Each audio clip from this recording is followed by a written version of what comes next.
HIP technology is something that I actually was exposed to. What it does is making the metal have little to no imperfections, which in the end saves on labor and time and rejection rate. With the casting problems that you see with platinum in general.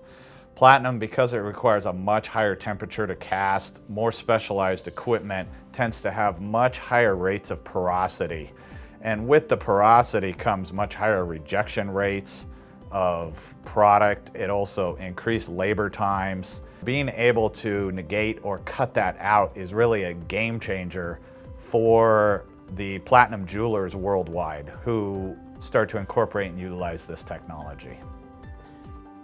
You know, casting is still the #1 process used globally for jewelry as a whole. And the great thing about the HIP technology is it is a huge benefit for both the 3D printing and cast products, because you're never going to get anybody to transition immediately overnight. It's very similar to, I would say, the electric vehicle market.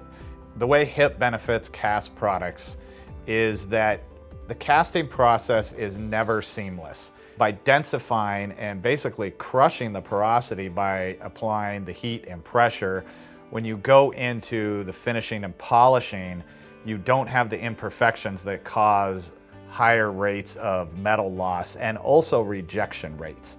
Rejection rate is one of the most costly issues in the jewelry industry, and typically you don't know that you can reject it until it's already about 50 to 70% through the process of the manufacturing.